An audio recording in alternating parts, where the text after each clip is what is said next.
आप देख रहे हैं लाइव 7। नमस्कार, लाइव 7 विशेष में आपका स्वागत है। मैं हूं ज्ञान रंजन। दोस्तों, झारखंड विधानसभा का बजट सत्र चल रहा है। राज्य सरकार ने वित्तीय वर्ष 2025-26 के लिए अपना बजट भी पेश कर दिया है और इस बजट पर विधानसभा के भीतर यानी सदन के भीतर चर्चा भी शुरू हो गई है। बजट को विपक्ष जहां एक और रबड़ी की संज्ञा दे रहा है, वहीं दूसरी ओर राज्य के विकास में महत्वपूर्ण भागीदारी बताने वाला बजट सत्ता पक्ष के विधायक कह रहे हैं। बहरहाल, मैंने कल भी विश्लेषण किया था बजट का और आज भी जब बजट की चर्चा होती है, बजट की चर्चा हुई, उसमें पक्ष और विपक्ष के लोगों की क्या मांगे रही, क्या कुछ कहा, कैसे विपक्ष ने इस बजट पर सरकार को घेरने का प्रयास किया, इन सारी बातों को बताएंगे। लेकिन दोस्तों, एक नई चीजें सामने आई है। राज्य सरकार ने 13,000 से ज्यादा करोड़ रुपए का प्रावधान मैया सम्मान योजना के लिए किया है इस बजट में।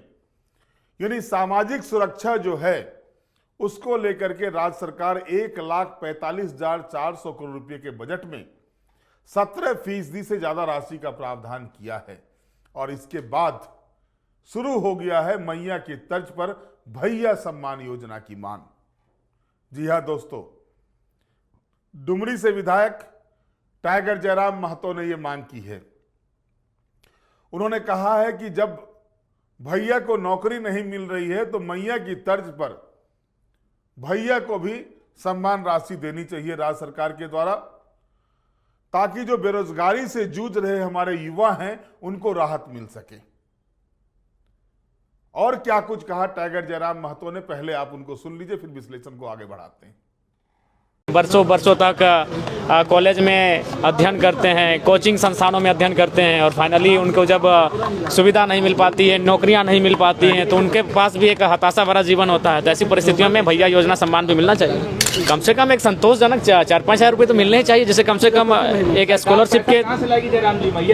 तो ये जब आप मैया सम्मान योजना में आप नहीं समझे तो बाकी भी आपको समझना चाहिए। कृषि के लिए भी अच्छा बजट आया है, लेकिन ओवरऑल अगर नौकरियों की बात करें, नियुक्तियों की बात करें, तो स्थापना मद को आप देखें, उसमें विशेष बढ़ोतरी नहीं हुई है। इसका मतलब सरकार के इरादे स्पष्ट हैं कि इस बार जो ये वर्ष नियुक्तियों का वर्ष नहीं होगा। सरकार युवाओं को लेकर गंभीर नहीं है और मुझे लगता है ये बहुत ही खेदजनक। बिल्कुल सही करें, इसमें गलत क्या है? मांग करिएगा। बिल्कुल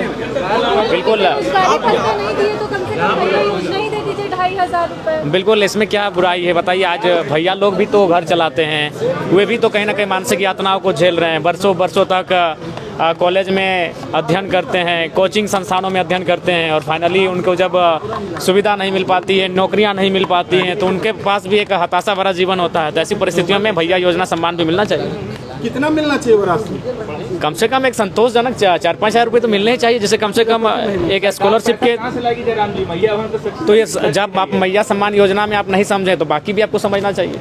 देखिए, मैंने पहले भी कहा, आज भी कह रहा हूँ कि ये जो बजट निसंदेह जो सरकार का एक योजना था मैया सम्मान, उसकी भरपाई हो जाएगी, चूँकि लगभग बजट का 9 से 9.5% उसी में भुगतान किया जाएगा। और इस बार कृषि के लिए भी अच्छा बजट आया है, लेकिन ओवरऑल अगर नौकरियों की बात करें, नियुक्तियों की बात करें, तो स्थापना मद को आप देखें, उसमें विशेष बढ़ोतरी नहीं हुई है। इसका मतलब सरकार के इरादे स्पष्ट हैं कि इस बार जो ये वर्ष नियुक्तियों का वर्ष नहीं होगा। अगर नियुक्तियों का वर्ष होता तो कम से कम उन्हें अपने स्थापना मद की जो राशि है उनमें बढ़ोतरी करने की आवश्यकता रहती।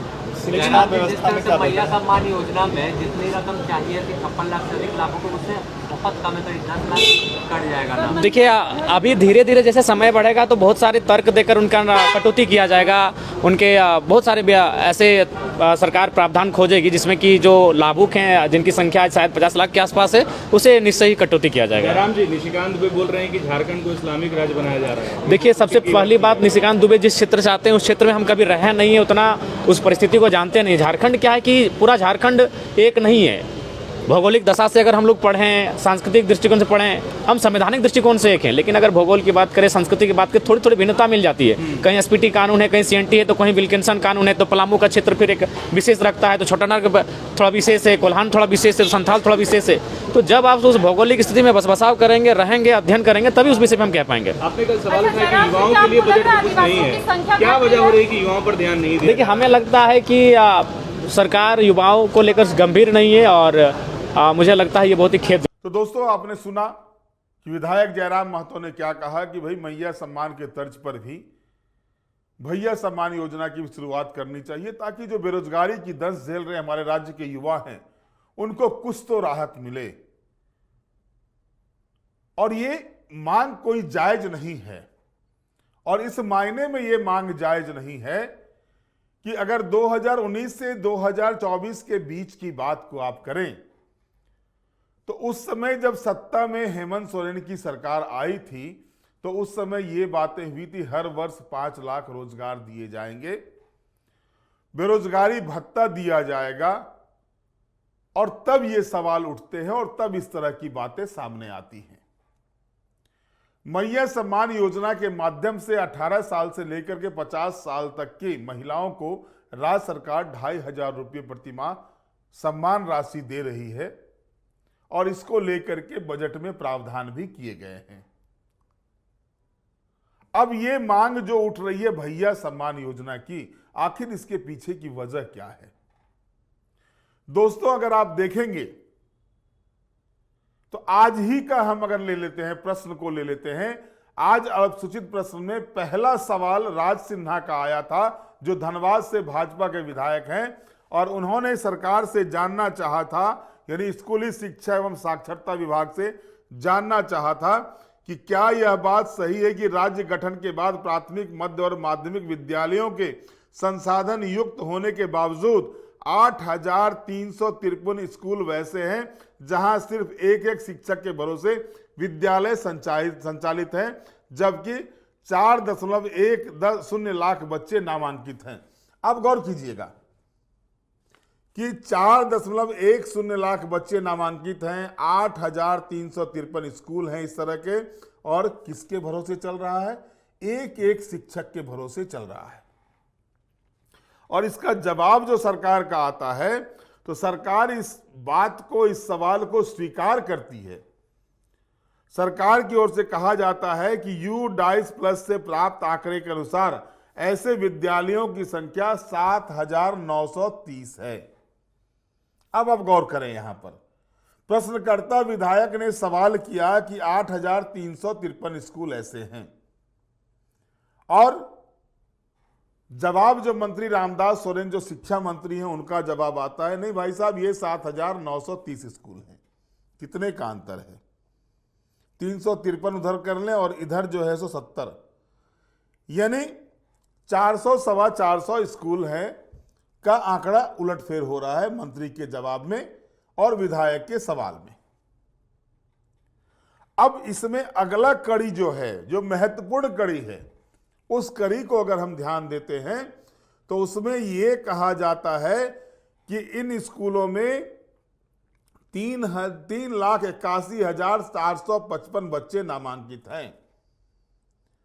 सवाल जो था वो सवाल को स्वीकार राज्य सरकार के द्वारा किया जाता है कि अब आप सोच सकते हैं कि 4 लाख से ज्यादा बच्चे स्कूलों में हैं, 8,000 के करीब ऐसे स्कूल हैं जहां पर ये बच्चे पढ़ रहे हैं, और स्थिति ये है कि एक शिक्षक के भरोसे ये चल रहा है।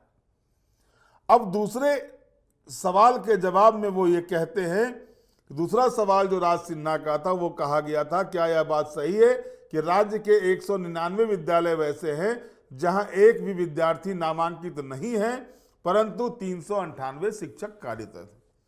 अब आप गौर कीजिएगा इस सवालों को, इन दोनों सवालों को देखिए। एक और विधायक ये सवाल करते हैं कि 8,353 स्कूल ऐसे हैं जहां पर कि बच्चे तो हैं लेकिन शिक्षक नहीं हैं, और वहीं दूसरा सवाल इनका इसी में होता है कि 199 विद्यालय ऐसे हैं जहां पर विद्यार्थी तो नामांकित हैं लेकिन शिक्षक नहीं हैं। अब रोजगार का सवाल यहीं से शुरू होता है, रोजगार की समस्या यहीं से आती है, और सरकार जो जवाब देती है, सरकार ये जवाब देती है कि विद्यालय चलो अभियान के तहत शिक्षकों को लगाया जाता है। वो एक मिशन मोड में राज्य सरकार काम कर रही है। जिन ग्रामीण क्षेत्रों में बच्चे स्कूल नहीं जाते उनको स्कूल में कैसे लाया जाए, इसको लेकर के काम किया जा रहा है। तो जो शिक्षक जहां पदस्थापित है उनको हटाना संभव नहीं प्रतीत होता है। अब इसका जवाब देखिए, जो दूसरा सवाल था इसका जवाब देखिए कि इसमें इनका कहना है कि U-+ से प्राप्त आंकड़े के अनुसार राज्य में ऐसे विद्यालयों की संख्या 103 है और वहां 17 शिक्षक पदस्थापित हैं। ये आलम है झारखंड की शिक्षा व्यवस्था का। बच्चे हैं तो टीचर नहीं, टीचर हैं तो बच्चे नहीं। और ये सवाल जब आते हैं तो जाहिर तौर पर बेरोजगारों की जो फौज सामने खड़ी हो रही है, लगातार जिन्होंने कल ही शंका जाहिर की थी कि जब स्थापना मद की राशि को कम किया जा रहा था, जाहिर तौर पर नई नियुक्तियों पर ब्रेक लगेंगे। क्योंकि अगर सरकार की मंशा होती कि हमको नए नियोजन करने हैं, नई नियुक्तियां करनी हैं, तो जाहिर तौर पर जो है सो स्थापना मद में उसको ध्यान में रख करके सरकार काम करती। लेकिन ऐसा कुछ प्रतीत नहीं होता है, ऐसा कुछ दिखाई नहीं देता है। वहीं अगर आप राज सिन्हा के दूसरे प्रश्न पर आते हैं, जो दूसरा प्रश्न है वो भी काफी महत्वपूर्ण है, क्योंकि एमएसएमई सेक्टर में, लघु एवं सूक्ष्म उद्योग के सेक्टर में रोजगार के अवसर ज्यादा उत्पन्न होते हैं, रोजगार के अवसर ज्यादा होते हैं। और उन्होंने वही सवाल किया कि जो एमएसएमई सेक्टर को लेकर के राज्य सरकार के द्वारा जो प्रोक्योरमेंट पॉलिसी के तहत जो कहा गया था कि 30-25% माल खरीदा जाएगा, जो एमएसएमई सेक्टर झारखंड में लगेंगे उससे सामान को खरीदा जाएगा। और आलम यह है कि पूरे राज्य में लोग लघु एवं सूक्ष्म उद्योगों को लगाया तो गया, लेकिन उन उद्योगों का माल खरीद नहीं हो रहा है। और आलम यह है कि जो स्थिति बन रही है राज्य के भीतर, कि जो इन्वेस्टमेंट कर रहे हैं, छोटे छोटे उद्योग लगा रहे हैं, वो इन्वेस्टर्स जो है सो अपना पांव खींचने की स्थिति में हैं। हालांकि उद्योग मंत्री संजय प्रसाद यादव ने यह जरूर कहा है इस सवाल के जवाब में कि राज्य सरकार सुविधा दे रही है, राज्य सरकार वैसे चीजों पर गौर कर रही है और बहुत जल्द इसको लेकर के अगर नीतियों में भी सुधार करना होगा तो राज्य सरकार नीतियों में सुधार करेगी। लेकिन सवाल वहीं आके खड़ा हो जाता है। सवाल क्या खड़ा होता है कि जब आप रोजगार के अवसर, क्योंकि केंद्र सरकार लगातार अपने 4 बजटों से अगर देखें तो एमएसएमई सेक्टर को फोकस किए हुए है। मोदी 2.0 के कार्यकाल की शुरुआत में ही एमएसएमई सेक्टर को फोकस करते हुए राशि का प्रावधान किया गया है। लोन में जो बैंकिंग लोन जो है उसमें सुविधा दी गई है, सब्सिडी भी देने की बात की गई है। और राज्य सरकार ने भी पॉलिसी बनाई है कि राज्य में भी एमएसएमई सेक्टर जो लघु एवं सूक्ष्म उद्योग हैं उसका बढ़ावा हो, ताकि युवाओं को रोजगार मिल सके। लेकिन जब राज्य के अंदर उत्पादित होने वाले सामान की कीमत अन्य राज्यों की तुलना में थोड़ा ज्यादा हो, तो उसके बाद अगर अन्य राज्यों से सामान आएंगे तो जाहिर तौर पर अपने राज्य में उत्पादित होने वाले सामान की बिक्री कम होगी। और ऐसे में जो उद्योग लगाते हैं एमएसएमई सेक्टर, क्योंकि ज्यादा पूंजी होता नहीं उनके पास है, 1 करोड़ 2 करोड़ 5 करोड़ तक 10 करोड़ तक की इंडस्ट्री लगती है, लेकिन रोजगार मिलते हैं। इन रोजगार को कैसे बदस्तूर इस रोजगार पर अंकुश नहीं लगे, ये रोजगार खत्म नहीं हो, इसको लेकर के सारा सरकार को ध्यान देने की आवश्यकता है। हालांकि जो बजट अभी पेश किया गया उसमें एमएसएमई सेक्टर को मजबूत करने की दिशा में पहल करने की बात कही गई है, वित्त मंत्री राधाकृष्ण किशोर ने कहा है। लेकिन सवाल वहीं आके खड़े होते हैं कि जब तक जो उत्पादित सामान होंगे उसकी बिक्री नहीं होती है तो जाहिर तौर पर वो कंपनी फ्लॉप होंगे। और कैसे इन कंपनियों को फ्लॉप होने से बचाया जाए, इस पर राज्य सरकार को पॉलिसी बनाने की, या यूं कहें मजबूती के साथ काम करने की आवश्यकता है। और तभी सवाल उठते हैं कि जब 18 साल से लेकर के 50 वर्ष की महिलाओं को आप मैया सम्मान योजना के तहत 2500 रुपये प्रतिमाह देने की बात करते हैं और उसको लेकर के बजट में राशि का भी प्रावधान करते हैं। हालांकि इस राशि से आपको, इस खर्चे से आपको कुछ मिलने नहीं जा रहा है। तो जाहिर तौर पर जो जयराम महतो ने डिमांड किया कि मैया सम्मान योजना के तर्ज पर भैया सम्मान योजना भी शुरू की जाए, तो ये अभी एक आवाज उठी है और ये आवाज जो है सो आगे भी बढ़ेगी, इससे इनकार नहीं किया जा सकता है। सदन के भीतर कई सवाल आ रहे हैं, अनुसूचित के माध्यम से, तारांकित के माध्यम से, ध्यानाकर्षण के माध्यम से, शून्यकाल के माध्यम से। और एक अच्छी परिपाटी इस बार विधानसभा में यह दिख रही है कि प्रश्नकाल को किसी भी तरह से बाधित नहीं किया जा रहा है और संसदीय लोकतंत्र के लिए यह गुड साइन है, अच्छा संकेत है। और ऐसे में जब सवाल उठते हैं, क्योंकि यह भी देखा जा रहा है सरकार विचार करेगी, सरकार के संज्ञान में आ गई है बात, लेकिन सवाल यही उठता है कि सदन के भीतर जब जो बातें आती हैं, जो सवाल आते हैं, अगर उन सवालों का सटीक जवाब नहीं आता है तो मायूसी होती है। समस्याएं कहने के लिए तो एक स्टेप आगे चलती है, लेकिन वो वहीं की वहीं रुकी रह जाती है, क्योंकि पिछले 25 वर्षों से देखा जा रहा है झारखंड में एटीआर की प्रावधान की गई है, एक्शन टेकन रिपोर्ट की प्रावधान की गई है कि विधानसभा के सत्र में जो सवाल आएंगे अगले सत्र में उसको क्या कार्रवाई हुई उस पर, उसको लेकर के सदन के भीतर एटीआर प्रस्तुत किया जाता है। और ऐसे में ये बातें साफ तौर पर परिलक्षित होती है कि अगर सरकार विचार करने की बात कह के, सरकार इस पर गहन अध्ययन कर रही है, सरकार अधिकारियों के साथ बात करेगी, तो ये कहीं ना कहीं प्रश्नवाचक चिन्ह दिखाई देते हैं। इतने अच्छे तरीके से जब सदन चल रहा हो तो आवश्यकता है कि सरकार की ओर से विचार करने की बात को छोड़ करके सटीक जवाब आने चाहिए, ताकि, क्योंकि एक बड़ी समस्या का की ओर जो है सुरेश बैठा जो कांके से विधायक है और रागिनी सिंह जो झरिया से विधायक है, उन्होंने उठाया कोयले को लेकर के कि किस तरह से जो कोल एरियाज में किस तरह से काम हो रहे हैं, प्रदूषण किस तरह से जो है सो उन एरियाज में लोगों की परेशानी का सबब बना हुआ है, लोग बीमार हो रहे हैं।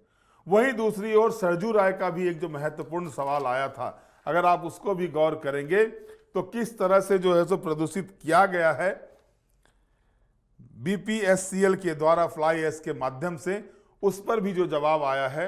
उन सारे विषयों को अगर आप देखते हैं तो जाहिर तौर पर अब आवश्यकता यह होती है कि अगर सदन हंगामे के बिना एक सही तरीके से जनता की आवाज को, जनता के सवालात को सदन में सदस्यों के द्वारा उठाया जाता है, तो उन सवाल पर सरकार की ओर से ऐसा सटीक जवाब आए ताकि वो सदस्य अपने क्षेत्र में जाकर के बोले कि सरकार ये काम करने के लिए हामी भरी है।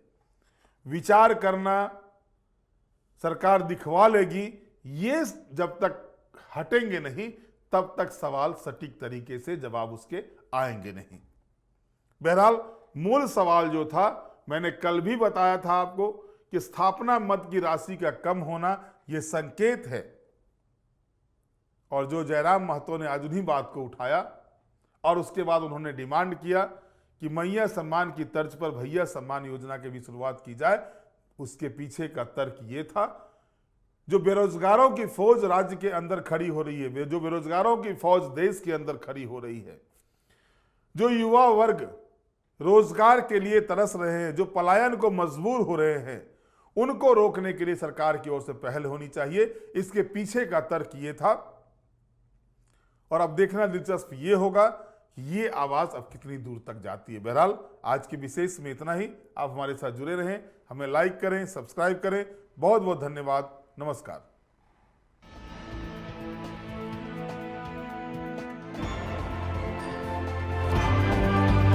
आप देख रहे हैं लाइव 7।